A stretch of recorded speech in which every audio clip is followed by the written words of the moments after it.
అమ్మా నాన్నల అన్నదల పుణ్యక్షేత్రం. దీని గురించి చాలామంది వినే ఉంటారు. అయితే ఎంతో మందికి అన్నదాన కార్యక్రమం ఇక్కడ నెరవేర్చబడుతుంది.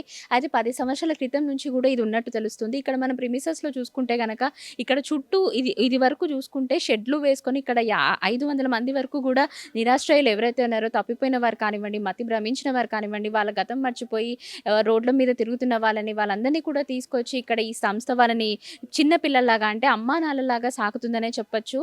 అయితే విజువల్స్‌లో కూడా మనం చూసుకుంటున్నాం. ఈ ప్రిమిసెస్ మొత్తం గూడా గతంలో చూసుకున్నట్లయితే అంటే 10 సంవత్సరాల క్రితం కింద మనం చూసుకున్నట్లయితే షెడ్‌లు వేసుకొని ఒక 500 మంది వరకు గూడా ఇక్కడ నివసించేవారు. వాళ్ళకి కావాల్సిన నిత్యావసర సరుకులు గానివ్వండి, వస్తువులు గాండి ఏవున్నా గూడా ఫండ్స్ ఏవైతే ఉన్నాయో అవన్నీ కూడా జమ చేసుకొని వాళ్ళకి అవసరాలన్నీ తీర్చేవారు.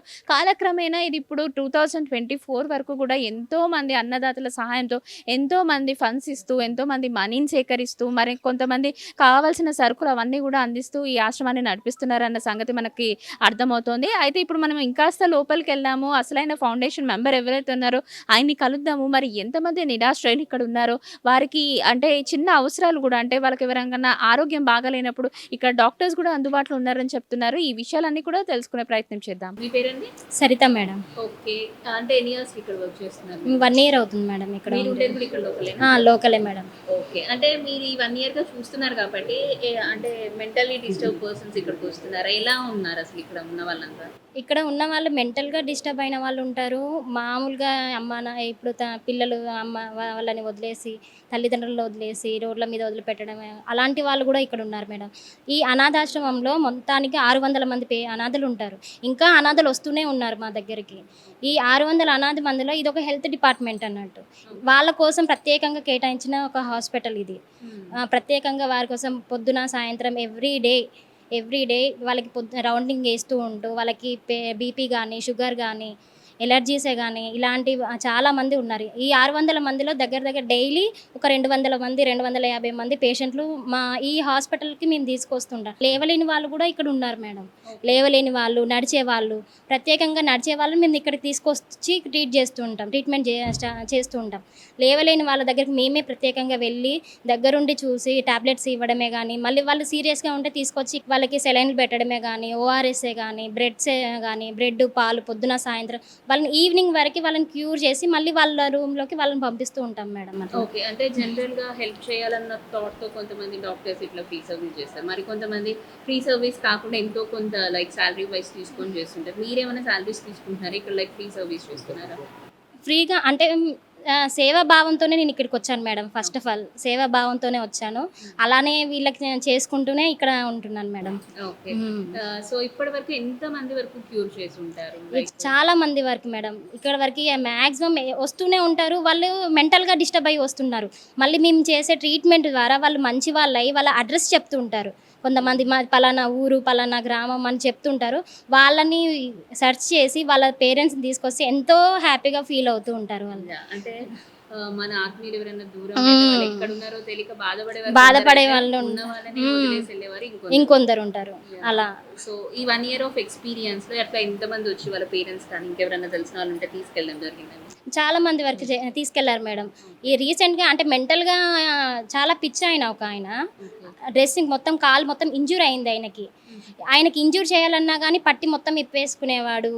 ఎలా అంటే ఇక బట్టలు కూడా ఉండేది కాదు ఆయనకి. ఇట్లా వచ్చిన ఆయన మేము వేసే మెడిసిన్స్ ద్వారా ఎంత క్యూర్ అయ్యాడంటే చాలా వరకు క్యూర్ అయ్యి తన అడ్రస్ చెప్పాడు. ఫస్ట్ తన అడ్రస్ చెప్పి మళ్ళీ మేము ఆ అడ్రస్కి వెళ్ళి పలానా మీ ఇట్లా ఉన్నారు అని చెప్తే వాళ్ళు వచ్చి మేము తీసుకెళ్తాం, మా వాళ్ళు ఉన్నారు ఇక్కడే, అప్పుడు ఎలా ఉన్నాడు ఇప్పుడు ఎలా అయ్యాడని చాలా సంతోషపడ్డారు మేడం. అట్లా. మీ పేరు సార్? నా పేరు భిక్షం. ఓకే. అంటే ఎన్ని ఇయర్స్గా మీరు ఇక్కడ వర్క్ చేస్తారు? నేను 6 ఇయర్స్ అయిపోయింది మేడం. 6 ఇయర్స్ అయిపోయింది. అంటే 6 ఇయర్స్ బ్యాక్ ఈ బిల్డింగ్ అది ఏం లేదు కదండి? అవునవును. మొత్తం ఫస్ట్ షెడ్యూల్ ఉండే, మొత్తం 4-5 షెడ్లు ఉండే. బాగా ఎండకు వానకు తడుస్తుండే అని చెప్పి మనం కొంచెం ద్వారా కానీ మా ఛానల్ ద్వారా కానీ టీవీలు ఇచ్చుడు కానీ చూస్తే కొంచెం దాతలు ముందుకు వచ్చి మనకు కొంచెం వీళ్ళను చూసి కొంచెం మనకు సాయం చేశారు. సాయం చేసిన వాళ్ళ ద్వారా మనం డోనర్స్ ద్వారా మనకు ఇక్కడ వీళ్ళకు ఎండకు వానకు తడవకుండా కొంచెం ఇబ్బంది లేకుండా, చలికి ఎండకు మనకు కొద్దిగా ఇబ్బంది లేకుండా కొంచెం స్వాస్థ్య బిల్డింగ్ కోసం మనం ప్రయత్నం చేసినాం. మా సార్ ఎండి గారు, మా శంకర్ సార్ గారు కొంచెం ప్రయత్నం చేసే వరకు ఏమైందంటే డోనర్స్ కూడా మాకు చాలా హెల్ప్ చేశారు వీళ్ళ కోసం. ఎందుకంటే వస్తుంటారు, చూస్తుంటారు, అయ్యో పాపం ఎండకు వానకు తడుస్తురు కదా అనే ఉద్దేశం మీద మనం వీళ్ళకు కొంచెం ఆర్థికంగా సాయం చేసే వరకు మనం బిల్డింగ్ కట్టడం జరిగింది. ఇక్కడ మనకు హాస్పిటల్ స్పెషల్, ఇక్కడ హాస్పిటల్ వీళ్ళ కోసం పెట్టిన హాస్పిటల్ ఇది. ఎందుకంటే ఇది మొత్తం ఇలా ఉన్న వాళ్ళంతా 600 మంది మానసిక శారీరక వికలాంగులు రోడ్డు మీద పడి నానేటాళ్ళు లేకుండా ఎక్కడనో అవాక్యలు తిరుగుతుంటారు. అయితే నీలాంటి తెలిసిన వాళ్ళు కానీ, పోలీసు వాళ్ళు కానీ, ఇప్పుడు పిఎస్ వాళ్ళు కానీ, ఎవరన్నా స్వచ్ఛంద సేవా సంస్థలు కానీ మాకు తీసుకొచ్చి ఇక్కడ ఉపయోగిస్తుంటారు. కొంతమంది సాకలేక కూడా సాకలేక అయితే రీసెంట్గా మీరు అన్నట్టు ఈ గట్టుప్పలే దగ్గరే తీసుకొచ్చి ఇక వెంచలు వేసిపోయారు. ఒక 2 ముసలోళ్ళను తీసుకొచ్చి మళ్ళీ వస్తా అని చెప్పి అటే పోయారు. అయితే 4 రోజులు చూసినాం మేము, ఎవరన్నా వస్తారా అని. ఎండకు వానకు తడుస్తురు, అన్నం లేదు, ఏం లేదు వాళ్ళకు. అయితే వాళ్ళను మేము వస్తుంటే పోతుంటే చూస్తున్నాం కదా, అయ్యో పాపం ఎవడో ఇసిపెట్టిపోయిండు అనగా తీసుకొచ్చి ఇక్కడ చేర్చుకున్నాక ఒక 2-3 నెలలు మంచిగా మాట్లాడారు. నీకు పిల్లలు ఎంతమంది, అది ఎంతమంది, అంతా బాగానే చెప్పారు. నీకు కొన్ని రోజుల దాకా చెప్పలేకపోయారు. ఇక ఎందుకంటే చెప్పిదండగా ఎందుకు వేస్ట్గా నన్నే ఇక్కడ మళ్ళీ వస్తా డాడీ అని చెప్పి ఉంచి పోయిండ్రు వాళ్ళు. మళ్ళీ ఇక పత్త లేకుండా పోయారు అనే ఉద్దేశం మీద వాళ్ళ మీద కోపం వచ్చి చెప్పలేకపోయారు. అయితే అట్లాంటి వాళ్ళు ఒక 6 నెలలనే చనిపోయారు. అంటే అంతిమ దశకు ఫైనల్గా అంతిమ దశకు వచ్చిన వాళ్ళను సాగలేక, చూడలేక, భరించలేక అట్లా తీసుకొచ్చి రోడ్డు మీద అట్లా వదిలిపెట్టిపోతున్నారు. వాళ్ళ అడ్రస్ చెప్తారు, సరిగా చెప్పరు కదా. అంటే ఇవాళ ఒక పేరు చెప్తారు, రేపు ఒక పేరు చెప్తారు. అంటే మానసికంగా శారీరకంగా మొత్తం అప్సెట్ అయిపోతారు, గతం మర్చిపోతారు. వాళ్ళకు ఏం చెప్పాలో అర్థం కాదు. అందు గురించి అసొంటోళ్ళను మనం చేరదీసి ఇక్కడ పునర్జన్మ మంచిగా చేసి, అంటే వయసుకున్న పిల్లలని, అంటే పెద్ద మనుషులు కాబట్టి వాళ్ళు ఓల్డేజ్ కాబట్టి 60-70 ఏళ్ళు కాబట్టి వాళ్ళు ఫైనల్ స్టేజ్. తొలుత దమ్మామని విక్రమార్క పెట్టిండు, విక్రమార్క రెడ్డి కట్టే ఇప్పుడు లేదు, తీసేసిండు. తిరుపతమ్మ అని పెట్టిండు. ఎన్ని రోజులు వచ్చి? సంవత్సరం 6 నెలల, ఒక సంవత్సరం 6 నెలల.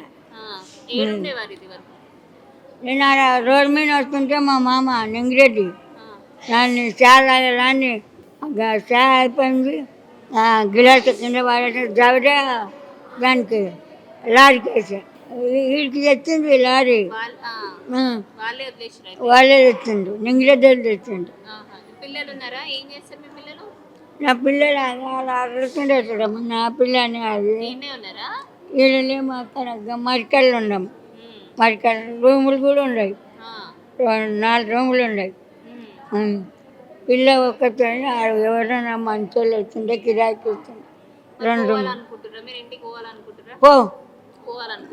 పోతా, నీ పోతావా? నేను పోదామంటే నింగిరెడ్డి ఈ పొద్దు వాళ్ళు రేపరు, ఈ పొద్దు వాళ్ళు రేపరు అన్నీ అంతా చెప్పిన. లేదు రోడ్డు మీద వస్తుంటే గుండుకొచ్చింది లేచిండు నింగిరెడ్డి అన్న ఒక గిరకరెడ్డి అవాజ్ అమ్మ. నా పేరు ఎల్సమ్మ. ఎక్కడి నుంచి వచ్చిరమ్మా? ఆంధ్ర నుంచి. ఆంధ్ర నుంచి. అంటే మీ అంతటా మీరు వచ్చిరా లేకపోతే ఎవరన్నా వదిలేసిరా? మస్తిమితో లేక వచ్చి తెలియదు, ఏం తెలియదు అప్పుడు. మీ అంతటా మీరే వచ్చారు. అంటే మీ వాళ్ళు ఎవరన్నా ఉన్నారా? ఉన్నారు, కొడుకు బిడ్డ ఉన్నారు. ఏం చేస్తుంటారు వాళ్ళు? బిడ్డ పొలం పనికి పోతుంది, ట్రాక్టర్ తోలుతాడు. ట్రాక్టర్ తోలుతాడు. అంటే మీరు ఇంటి నుంచి వచ్చినప్పుడు మిమ్మల్ని ఎవరు చూడలేదా? మీరు ఎవరు చూడలే. మీరు ఎందుకు వచ్చిరమ్మా మరి? మస్తిమితో లేక అప్పుడు వచ్చారు. ఓకే. ఎన్నేళ్ల క్రితం అయిందమ్మా మీరు వచ్చి ఇక్కడికి? మేమా 3 ఏళ్ళు అయింది. 3 ఏళ్ళు అయ్యింది. ఓకే. మీకు గుర్తుందా? అంటే మీ ఇల్లు ఎక్కడుంది, మీ వాళ్ళు ఎక్కడ చెప్పిరా మరి? ఇక్కడ వాళ్ళకి మేము అక్కడ ఉండే వాళ్ళం, అటు నుంచి వచ్చినా అని చెప్పారా? చెప్పారు. అంటే అట్లీస్ట్ మీ వాళ్ళకి ఇన్ఫర్మేషన్ ఇచ్చిరా, ఇట్లా మీ మమ్మీ మాతో ఉంది, మీ మదర్ మాతో ఉన్నారు? రాసుకున్నారు.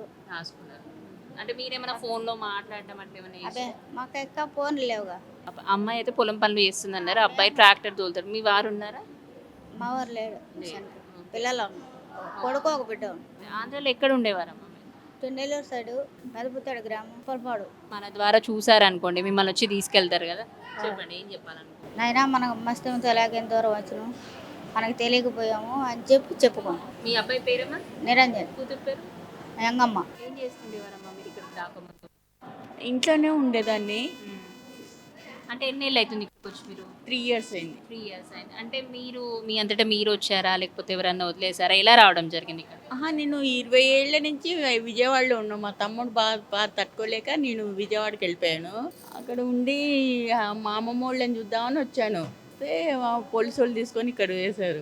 అంటే మీ అమ్మమ్మ వాళ్ళని చూడ్డానికి వచ్చారా ఆ టైంలో? మీకు అంటే మీ అమ్మమ్మ వాళ్ళ ఇల్లు అదంతా తెలుసా మీకు? తెలుసు కానీ అప్పుడు గలీజ్గా ఉండేదాన్ని, ఇట్లా లేకపోయేదాన్ని. వాళ్ళ దగ్గరికి వెళ్ళి కలవాలని మీకు అనిపించలేదా? ఇప్పుడు అప్పుడంటే మీరు బాగాలేదు, ఇప్పుడు మీరంతా బాగున్నారు, మీ పనులు మీరు చేసుకుంటున్నారు, చూడ్డానికి మంచిగా కూడా ఉన్నారు, ఇప్పుడు వెళ్ళాలని అనిపించట్లేదు? అనిపిస్తుంది కానీ ఎవరు తీసుకెళ్తారు ఇప్పుడు? తీసుకెళ్ళలేరు కదా. తమ్ముడు బాధ భరించలేక మీరు ఇంట్లో నుంచి బయటికి వచ్చాను అని అన్నారు. మరి అమ్మ దగ్గరికి వెళ్ళలేదా అప్పుడు మరి? అమ్మ జాబ్ చేస్తుండేది. ఓకే.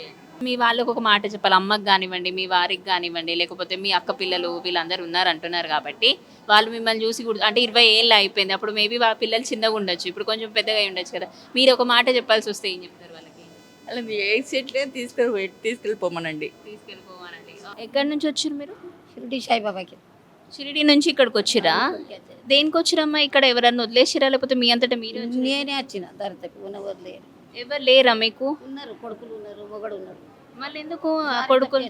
నువ్వు దారి తప్పిపోయి వచ్చినావు కానీ మీ ఇల్లు ఏడుంది, ఎవరున్నారు, ఫోన్ నంబర్లకి ఇట్లా మీకేం తెలియదా? గుర్తులేదా? ఫోన్ నెంబర్ లేవు, ఏం లేవు. ఎంతో కొంత గుర్తుంటది కదా మీ ఇల్లు కానీ మీ స్థలం కానీ.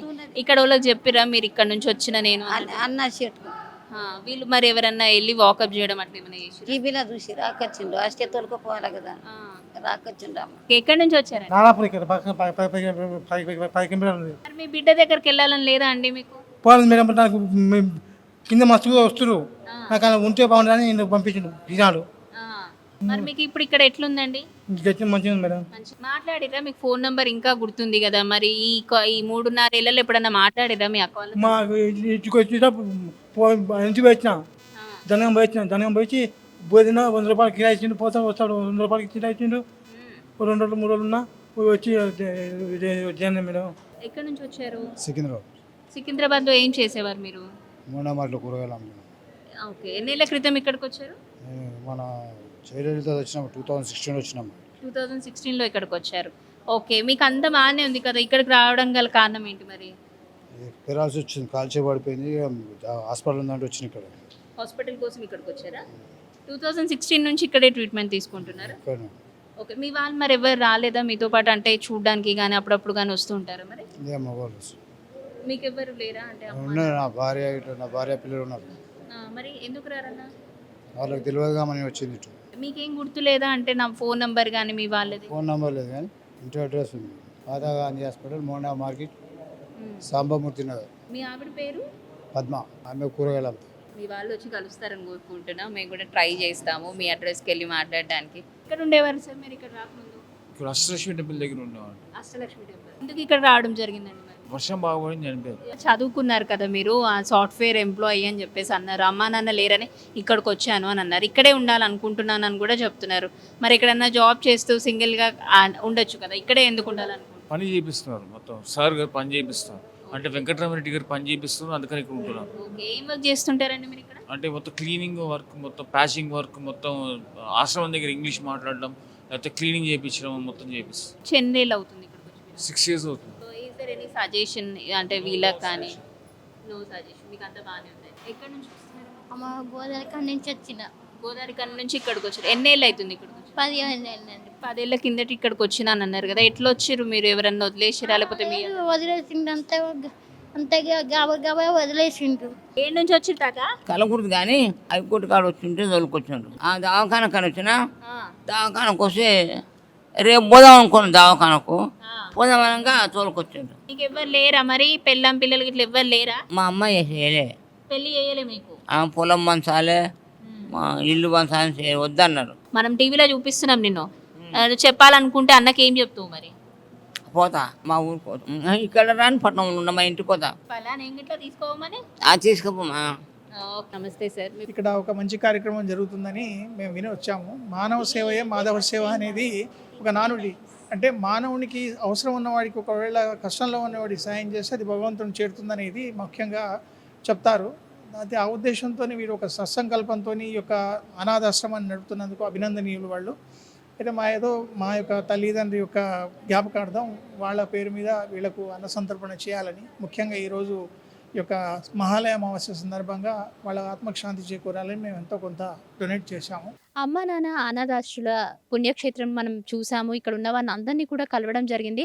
అయితే 2010లో ఇది స్టార్ట్ అయిందనే చెప్పొచ్చు. అప్పుడు మనం చూసుకున్నట్లయితే ఇక్కడ బయట జనరల్‌గా షెడ్స్ ఏసుకొని అక్కడ నివసించేవారు. ఎవరైతే మతి స్థిమితం లేనివారు కానివ్వండి, లేకపోతే గతం మర్చిపోయిన వాళ్ళు కానివ్వండి, వీరందరూ కూడా రోడ్ల మీద ఎక్కడ పడితే అక్కడ కనిపించడం జరిగేది. వాళ్ళందరినీ కూడా తీసుకొచ్చి ఇక్కడ ఆశ్రమం ఇవ్వడం జరిగింది. అయితే కాలక్రమేణా అందరి ఫండ్స్ కనుక తీసుకొని అవన్నీ కూడా కలెక్ట్ చేసుకొని ఇప్పుడు ఓన్ బిల్డింగ్ అన్నది కూడా తీసుకోవడం జరిగింది. సంవత్సరం నుంచి కూడా ఈ ఓన్ బిల్డింగ్‌లో ఒక 2000 మెంబర్స్‌కి పైగా కూడా రికవర్ అయ్యి వాళ్ళ ఇళ్లలకు చేరారు. ఇప్పుడు ప్రస్తుతం మాత్రం 400 మగవాళ్ళు అండ్ 200 మంది మహిళలు ఉన్నారని చెప్పి తెలుస్తుంది. కొంతమందితో మనం మాట్లాడడం కూడా జరిగింది. కొంతమంది నిజంగానే గతం మర్చిపోతే మరికొంతమందిని వాళ్ళ కుటుంబ సభ్యులే వదిలేసి వెళ్ళిపోవడం రోడ్ల మీద, అట్లా వదిలేసి వెళ్ళిన వాళ్ళని పోలీసులు చూడడం కానివ్వండి, ఈ సంస్థ వాళ్ళు చూసి కానివ్వండి ఇక్కడికి తీసుకొచ్చి వాళ్ళని హక్కున చేర్చుకున్నారు. నిజంగానే ఒక అమ్మ నాన్నలాగా దగ్గరుండి వాళ్ళ ఆలన పాలన చూస్తున్నారు. వారికి ఏదైనా అనారోగ్య సమస్య వస్తే నిత్యం 24/7 డాక్టర్స్ కూడా ఇక్కడ అందుబాటులో ఉన్నారు.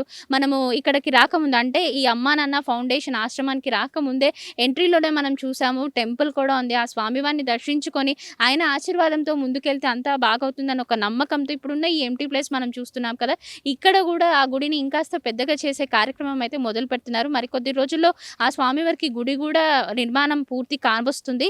ఇది మాత్రమే కాకుండా చాలామంది దాతలు అంటే ఇక్కడ నుంచి మాత్రమే కాకుండా హైదరాబాద్ ప్రిమిసెస్ అని మాత్రమే కాకుండా అబ్రాడ్ నుంచి కూడా అంటే యూఎస్ఏ ఇక్కడ నుంచి కూడా చాలామంది ముందుకొచ్చి ఫండ్స్ అవన్నీ డొనేట్ తీసుకుంటున్నారు. వీళ్ళు కూడా డొనేట్ చేస్తున్నారు. ఎవరైతే మీకు కూడా ఇలా అంటే ఎవరైతే గతం మర్చిపోయినా లేకపోతే మతి భ్రమించిన వాళ్ళు ఉన్నా అంటే వాళ్ళ ఫ్యామిలీ మెంబర్స్ గురించి వాళ్ళే తెలియలేని పరిస్థితులు ఎవరైనా ఉన్నారని మీకు తెలిస్తే ఖచ్చితంగా ఈ అమ్మ నాన్న ఫౌండేషన్ని సంప్రదించండి. అండ్ మీరు కూడా ఎవరైనా ఫండ్స్ డొనేట్ చేసి వీళ్ళందరికీ సేవ చేయాలని ముందుకు రావాలి అనుకుంటే కనుక ఖచ్చితంగా వాళ్ళ ఫోన్పే నంబర్స్తో పాటు అలాగే వాళ్ళ నంబర్స్ కూడా మనం స్క్రోలింగ్లో ఇస్తున్నాము.